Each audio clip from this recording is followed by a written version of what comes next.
27 сентября Counter-Strike 2 исполняется ровно год с момента релиза. Эта дата близка как никогда, и по такому праздничному случаю мы поанализируем, стоит ли ждать крупного обновления в день рождения этой игры. И пройдемся по тому, чего добились разработчики за этот год, параллельно раскрывая несколько забавных тайн касаемо игры, о которых вы точно не знали. Ну и разумеется, поговорим о самой странной фигне под названием Вакнет 3.0. Так что приготовились внимательно слушать, смотрим спонсора и погнали. Представляю вашему вниманию GiftDrop, где можно отлично провести время, открывая различные кейсы, от обычных до самых уникальных, дабы испытать удачу и получить классные скины. На сайте сейчас проходит летний ивент, где вы дополнительно можете выиграть скины. А для того, чтобы участвовать, нужно зарабатывать особую валюту, открывая новые тематические кейсы.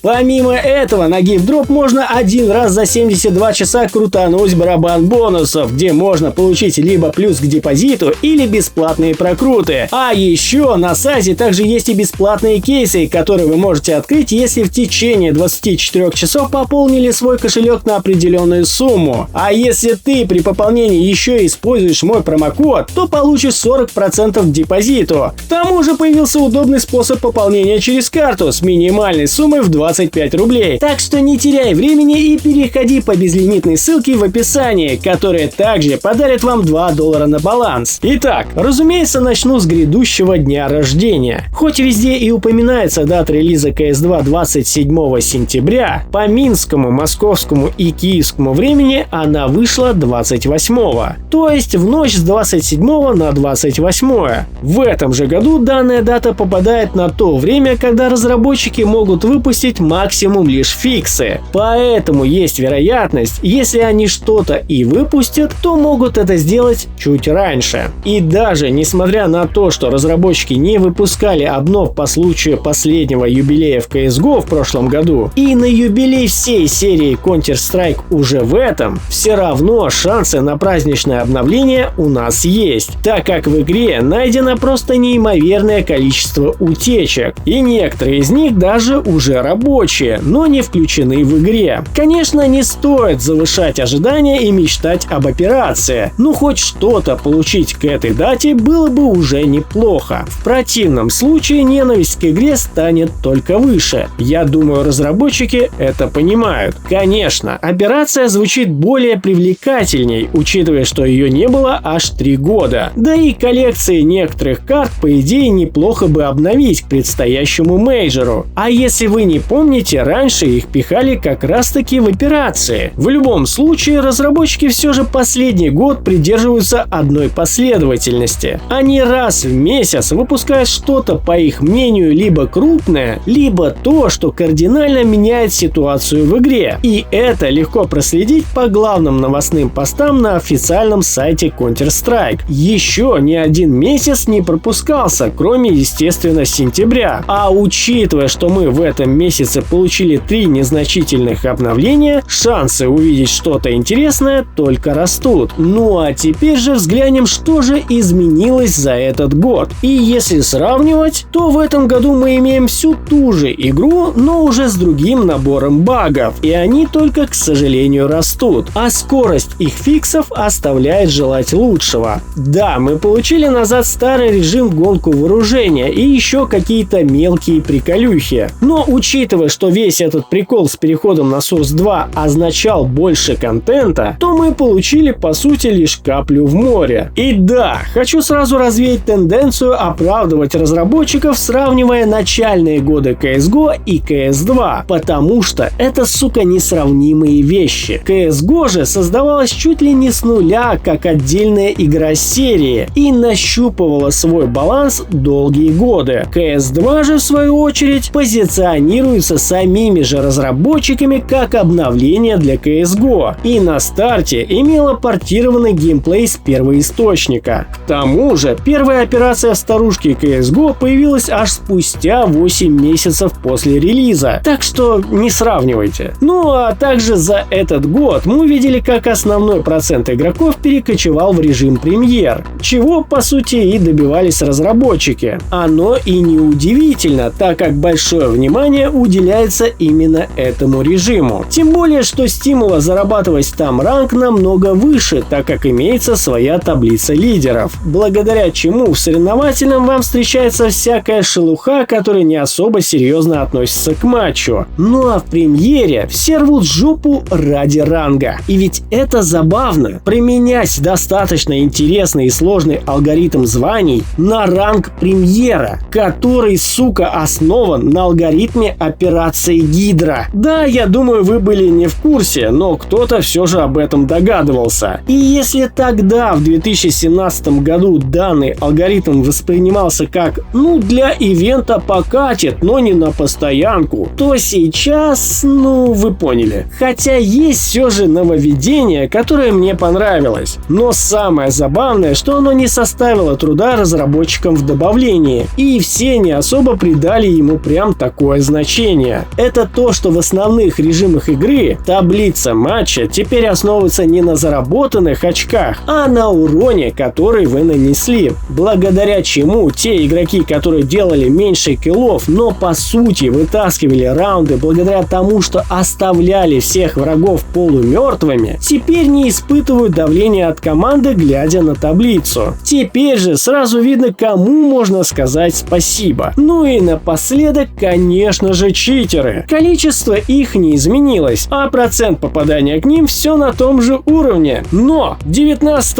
августа нам сообщили, что ввели на тестовой основе могучий и великий Вакнет 3.0. И наконец-таки прошло достаточно времени, чтобы сказать вам, что все это полная параша. Проблемы начались чуть ли не сразу. Да, я стал видеть чаще завершенные матчи по причине подозрения в читерстве. Забавно, что во всех случаях эти подозрения были ложные, потому что и я оказывался в команде подозреваемых, и не раз, как с рандомами, так и с полной пачкой тиммейтов. И первый, конечно же, минус всего этого говна в том, что после бана на 24 часа ты улетаешь в неугодный подбор игроков, где, сука, не очень-то и весело, даже если подозрение упало не на тебя. Второй же минус в том, что я что-то не видел, чтобы явного читера в другой команде заподозрила. Конечно, я не сомневаюсь, что бывает и палка стреляет, но не при мне, видимо. Ну а по статистике банов за все время Вакнет 3.0 не было больших волн блокировок именно читеров. И если мы посмотрим на статистику на Канварсе, да-да, там меньшее количество отслеживаемых пользователей, но достаточно, чтобы выявить волну банов. Мы с вами наблюдаем только 13 сентября. Держу в курсе, в этот день отлетели аккаунты фермеров, использующие деревенские панели для фарма. И если честно, я не представляю в будущем, как Вакнет сможет спокойно выявлять читеров без огромных погрешностей. Ведь по сути он использует те методы, которые бы работали хорошо в CSGO, но никак не в CS2. Потому что в CS2 ссаный саптик, из-за которого урон очень часто не засчитывается.